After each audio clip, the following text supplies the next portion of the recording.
સ્વામિનારાયણ. વાલા મુક્તો, મારે આજ વાત કહેવી છે કરુણા નિધિની, અપાર કરુણાની, પુરુષોત્તમ નારાયણના અતિ દયાળુ વ્યક્તિત્વની.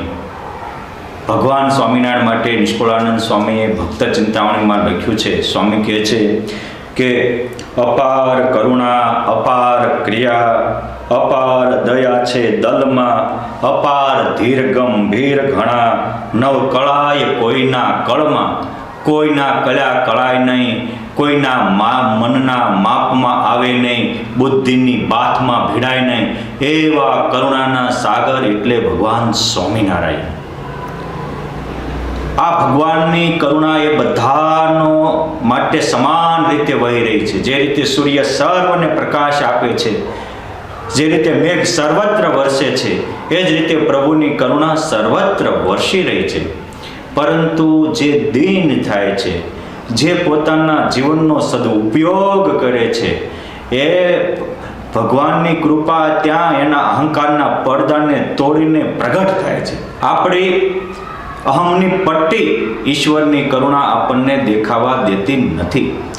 મજાની વાત છે, ધુવા ગામમાં બહુ લુહાર ભક્તો રહેતા. એ વખતે કહેવાય છે કે ધુવા ગામમાં 10,000 જેટલા લુહાર ભક્તો લોખંડ ઉપર કામ કરતા હતા. એ પૈકીના એક ભક્તરાજ એટલે રામ સેવકદાસ, નરસિંહાનંદ સ્વામી, સુખાનંદ સ્વામી, દયાનંદ સ્વામી વગેરે ધુરંધર સંતોના યોગમાં આવવાથી સત્સંગના રંગે રંગાયા. સત્સંગના રંગે રંગાયા પછી પોતાના જીવનની એક પણ પળ નવરાશમાં ખોટી વ્યર્થ ગુમાવતા નહીં, પળ પળનો ઉપયોગ કરતા. આ વિશ્વમાં એ જ વ્યક્તિ મહાન બને છે કે જે પોતાને ભગવાને આપેલી સંપત્તિ, સમય અને શક્તિનો સદુપયોગ કરે. આ રામસેવકદાસ એવા હતા. એક દિવસ મંદિરમાં જ્યાં ઉત્તમાનંદ સ્વામીએ મંદિર બંધાવ્યું હતું, સુખાનંદ સ્વામીને નરસિંહાનંદ સ્વામીએ ભેગા મળીને મંદિર બંધાવ્યું હતું, ત્યાં નવરા પડ્યા એટલે સીધા બપોરે 3 વાગ્યે જઈ અને ભગવાનની માનસી પૂજા કરી અને માળા કરતા હતા. જો સમજવા જેવું છે, નવરાશની આપણે કેવા છીએ એનું માપ હું, નવરાશની પળમાં આપણે શું કરીએ છીએ એવા છીએ.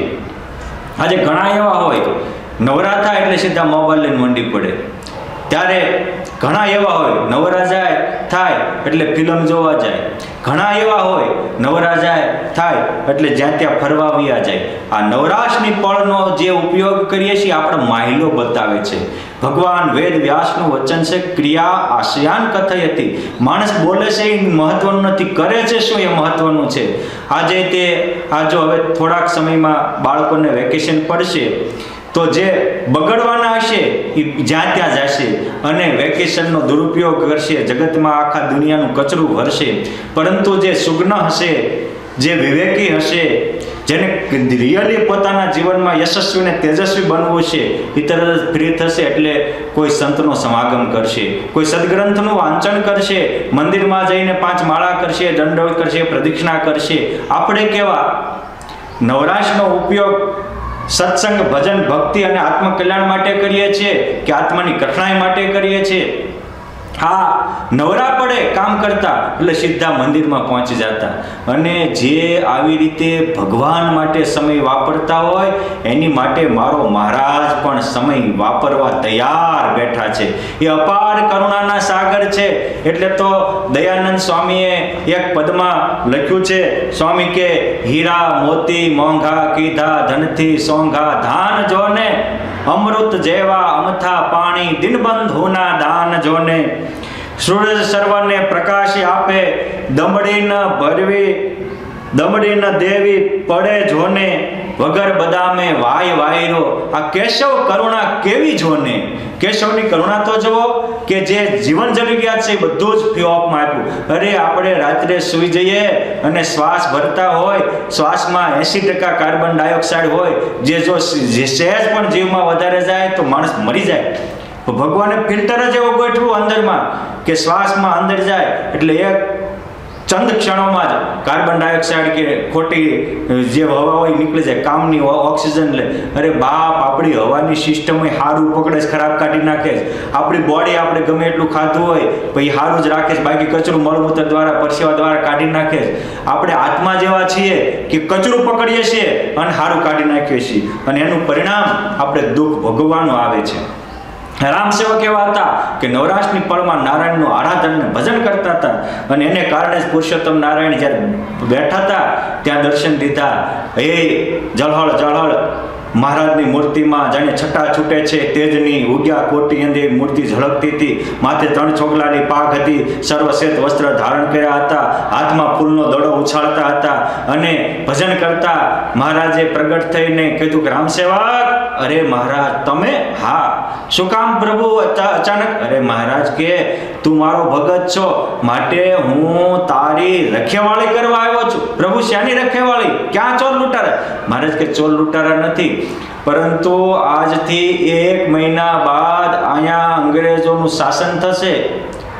અહીંના રાજાઓ અંદરો અંદર ઝઘડે છે, એટલે જે અંદરો અંદર ઝઘડે એનો વિનાશ થશે અને અંગ્રેજો આવશે એટલે વહેલા પોતાની ધાક બેસાડવા માટે એ લોઢા ઉપર પ્રતિબંધ મૂકશે. એટલે તમારા 10,000 સુતારો જે લોખંડનો ધંધો કરે છે એ બધો જ ભાંગી પડશે. ખાવાના અને પાણી પીવાના ફાફા થશે, પરિવાર રજળવી પડશે. માટે કહેવા આવ્યો છું કે તું અત્યારથી ધંધો બદલી નાખ. અરે પ્રભુ, ધંધો બદલીને કરું શું? મહારાજ કે સાંભળ, કાંઈ કરવું નથી, આ લોખંડની જગ્યાએ લાકડાનામાં આવ્યો જાય. અરે પ્રભુ, મેં લાકડા કોઈ દી ઘડ્યા નહીં. મહારાજ કે સાંભળ, કયું ધાર્યું કોનું થાય છે? અરે પ્રભુ, એ તો ભગવાનનું. મહારાજ કે હું ભગવાન કે નહીં? કે તમે એકવાર નહીં 100 વાર ભગવાન.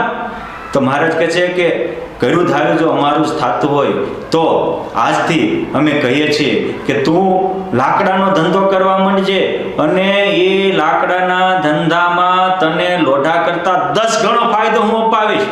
કેવી કરુણા! લહેરી આવ્યા આજ લહેરમાં, મહેર કરી મહેરબાન, દુખયા જીવ સુખયા કર્યા અને પાપી કર્યા પુણ્યવાન. આ પુરુષોત્તમ નારાયણની દયા એને કોઈ સીમાડા નથી. કહા કહું હરી કરુણા તેરી. મહારાજ, હું તો કરીશ, પણ અમારા ગામમાં પ્રભુ અહીંયા 200 સત્સંગીના ઘર છે.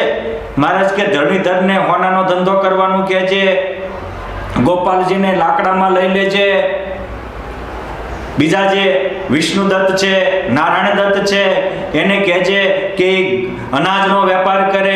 આમ એક હરિભગતના નામ લઈ લઈને મહારાજ કે આને આ ધંધો કહેજો, આને આ ધંધો કહેજો, આને આ ધંધો કહેજો. સારું મહારાજ. અને પુરુષોત્તમની કરુણા હતી, જેટલા મહારાજે શબ્દ કીધા એ બધા જ રામસેવકના કાળજામાં કોરાઈ ગયા. હાલતા હાલતા પુરુષોત્તમ નારાયણ પાછા વળે અને મહારાજ કહે છે કે સાંભળ, એક વાત કહેવાની રહી ગઈ. અરે પ્રભુ, હવે શું વાત રહી ગઈ? મહારાજ કે વાત એવી રહી ગઈ કે તું ઓલા તારા મિત્ર જેને માને કરશન લુહાર, એની પાસે 5,000 રૂપિયા મૂકી આવ્યો છે. આજે 5 જ દિવસમાં તું પાછા લઈ લેજે. જો અહીંયા લડાઈ થાય અને ધંધો ભાંગશે તો તારું ફદ્યું નહીં આવે. મારા હરિભગતનો 1 પણ રૂપિયો ખોટો થાય એવો ભગવાન નથી, અને દામ વિના દુખી થાય દાસ એવો લોભ નથી મારી પાસે. માટે હું તને કહું છું કે જા અને તું એની પાસેથી 5 દિવસમાં 5,000 રૂપિયા લઈ આવજે. આટલી ભલામણ કરી પુરુષોત્તમ નારાયણ અદ્રશ્ય થયા.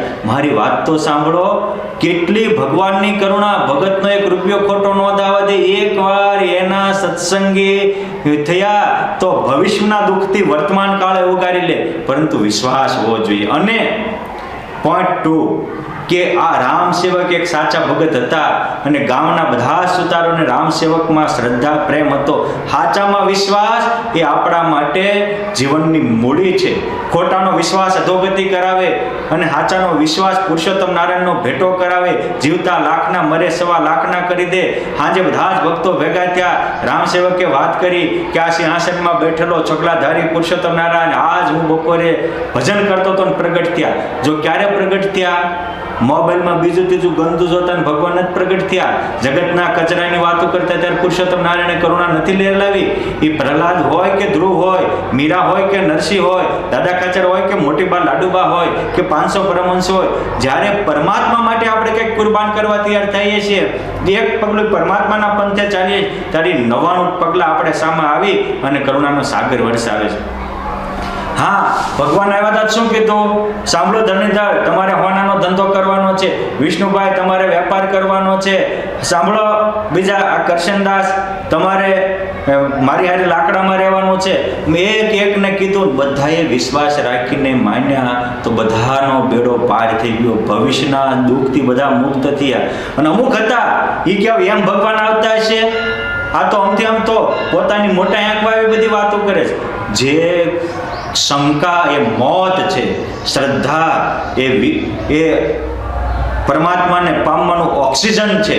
જેમ ઓક્સિજન વગર જીવી ન શકે એમ શ્રદ્ધા વગર જીવી ન શકાય.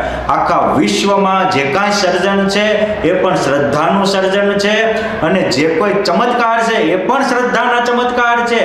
આ શ્રદ્ધા ભાવથી પૂજા કરતો હતો તો પરમાત્મા પ્રગટ થયા. શ્રદ્ધા ભાવથી ભજન સેવા કરતા હતા, ભગવાને દર્શન દીધા. એનું એ વડતાલ ધામ છે, એના એ હરિકૃષ્ણ મહારાજ છે, અને એનું એ પ્રેમાનંદ સ્વામીનું હરિ કૃષ્ણ હૈયાનો મારો હાર છે જીવો, એ જોઈને જીવું છું તારી મૂર્તિ રે. એનું એ પદ છે. પ્રેમાનંદ સ્વામી એ પદ બોલ્યા ત્યાં પુરુષોત્તમ નારાયણ પ્રગટ થયા, હાર પહેરાવ્યો અને આંસુના જળથી પરસ્પરના અભિષેક કર્યા. એ પ્રેમાનંદ સ્વામી બનીને આપણે ગાઈએ તો પુરુષોત્તમ નારાયણ આજે હોંકારા દેવા તૈયાર છે. રામ સેવક બનીને આપણે ભજન સેવા કરીએ, મહારાજ આપણા પણ કષ્ટ કાઢવા તૈયાર છે. કેમ છે? આ સત્સંગમાં સદા પ્રગટ રહેવાનું પુરુષોત્તમ નારાયણનું વિરોધ છે. સત્સંગી થાય એના સોળને દુઃખ કાંટે મટાડવાનું પુરુષોત્તમ નારાયણનું વિરોધ છે. બધા ભક્તોએ માન્યા એ ફાવી ગયા, અને ન માન્યા એ મરી ગયા. પછી મહારાજે કહ્યું એમ રામ સેવક થોડાક દિવસ પાસે જ કરશનદાસ બીજા હતા લુહાર, એની પાસે 5000 માંગતા, એ પણ લઈ આવ્યા. પુરુષોત્તમ નારાયણની ભવિષ્યવાણી સત્ય ઠરી, અને અંગ્રેજ અને ત્યાંના રાજાનું યુદ્ધ થયું. એમાં ત્યાંના રાજા પરાજિત થયા, અને બધા જ લોખંડ ઉપર એને સ્ટે મૂકી દીધો. એને કારણે બીજા બધા જ દુઃખી થયા. સત્સંગી 16 કળાએ ખીલી ઉઠ્યા, અને કુસંગીના મોઢા કાળા થયા. માટે સુખિયા થવું હોય તો દરેક સદગ્રંથો કહે છે કે બાપ, કુસંગ ત્યાગીને સત્સંગ કરો, દુર્ભાવ ત્યાગીને સદભાવ કરો. એ જિંદગીનો દુરુપયોગ ટાળવાનું બંધ કરો, અને સદુપયોગ કરો. આપણે પણ રામ સેવકની જેમ પરમાત્માની કૃપાને પાત્ર બનવું હોય તો આવી રીતે જિંદગીનો સદુપયોગ કરીએ. મુક્તાનંદ સ્વામી કહે છે કે હરિ કૃપા તબ જાનિએ જબ ઉપજત વૈરાગ, મુક્ત કહે તે હોત હે સહજ વિષય સુખ ત્યાગ. અને વિષય સુખનો ત્યાગ થાય, ભગવાનને સંતમાં અનુરાગ થાય, એ પરમાત્માની મૂર્તિમાન કૃપા છે. વળી કહે છે હરિ કૃપા જબ તબ જાનિએ મિલત સંત કો સંગ, મુક્ત કહે પ્રભુ પ્રગટ કો ચડત તાહી કો રંગ. સાચા સંતનો સંગ મળે તો એ આપણને પ્રગટમાં પ્રેમ કરાવે, ત્યાં શ્રદ્ધા જગાવે. એ ભગવાનની મૂર્તિમાન કૃપા છે. સાચા સંતનો સંગ મળે. આજે મને થોડા દિવસ પહેલા જ એક ભક્તએ પ્રશ્ન કર્યો તો ભગવાન પ્રગટ છે એવું કે બધા કહે છે, તો પ્રગટ કેમ માનવા? કારણ કે એવું કહે છે કે અમારા ગુરુ જ ભગવાન છે, અથવા અમારા ગુરુ રૂપે જ ભગવાન પ્રગટ છે. મેં કીધું જો જે ઉપર પરમાત્માની કરુણા થઈ છે એ ગુરુ રૂપી ડબલીમાં પુરાઈ ગયેલા ઉપર નહીં થાય. હા, ગુરુ પરમાત્માને પામવાનું દ્વાર અવશ્ય છે, પણ ગુરુ માં જ ભગવાન પ્રગટ છે આવી વસ્તુ સ્વામિનારાયણ સંપ્રદાયમાં કે આપણા સનાતન ધર્મમાં નથી. ગુરુ માધ્યમ છે. ભગવાને કહ્યું કે હું મૂર્તિ રૂપે પ્રગટ રહીશ, મંત્ર રૂપે પ્રગટ રહીશ, સદગ્રંથ રૂપે પ્રગટ રહીશ, ચરિત્ર રૂપે પ્રગટ રહીશ, એક શાસ્ત્ર રૂપે સદગ્રંથો રૂપે પ્રગટ રહીશ. આ બધા જ રૂપે ભગવાન પ્રગટ છે. અને આ પ્રગટ જે 5 રૂપ કયા, એ મારા તમારા આત્મામાં પરમાત્મા પ્રગટ થાય ત્યારે એ પ્રગટની વાત સત્ય થાય. આપણા એક પરમહંસોએ પોતાના આત્મામાં પરમાત્મા પ્રગટ કર્યા હતા, ત્યારે એને ખુમારી જાગી હતી. એટલે બ્રહ્માનંદ સ્વામી લખે કામ ક્રોધ લોભ વિષય નાશકે નડી, માવજી કેરી મૂર્તિ મારા અંતરમાં ખડી. ત્યારે જ આપણા દોષ જશે. કોકમાં ભગવાન પ્રગટ માનવાથી આપણા દોષ નહીં જાય. આપણા આત્મામાં પરમાત્મા પ્રગટ છે. જેમ સાચું સરનામું હોય તો ટપાલ ઠેકાણે પહોંચે, સાચો નંબર હોય તો યોગ્ય જગ્યાએ મોબાઈલ લાગે. એ જ રીતે આપણે સાચા અર્થમાં ભગવાનને પ્રગટ માનશું અને બધા પ્રત્યેની આંટીઓ મૂકી અને અલૌકિક ભાવથી આ સત્સંગનું સેવન કરશો તો મારા ને તમારા દુઃખ કાપવા કરુણા મૂર્તિ ભગવાન સ્વામિનારાયણ જેમ રામ સેવકના દુઃખ કાપવા તૈયાર હતા, જેમ દાદા કાચર ને પર્વતભાઈના દુઃખ કાપવા તૈયાર હતા, જેમ 500 પરમહંસોને પગલે પગલે ફરી અને એના વચનમાં વિશ્વાસ રાખે એના દુઃખ કાપવા તૈયાર હતા, એમ મારા ને તમારા દુઃખ કાપવા હરિ હાજરા હાજર છે. માટે આપણે આ રામ સેવક ના પાખ્યાનમાંથી આવો દયાળુ બેઠા હોય મંદિરમાં આવીને જગાડી જાય, ભવિષ્યના દુઃખ આવવાના હોય ત્યાંથી આપણને દૂર ભગાડી જાય અને એક ભક્તના કારણે આખા ધોવા બરાઈના ગામને સુખી કરી જાય. એ દિનબંધુની દયાને આપણે અંતરમાં વધારી અને આપણે પણ સાચા અર્થમાં જિંદગીનો સમયનો શક્તિનો સદુપયોગ કરી પુરુષોત્તમ નારાયણની કૃપાના પાત્ર બનીએ. જય સ્વામિનારાયણ.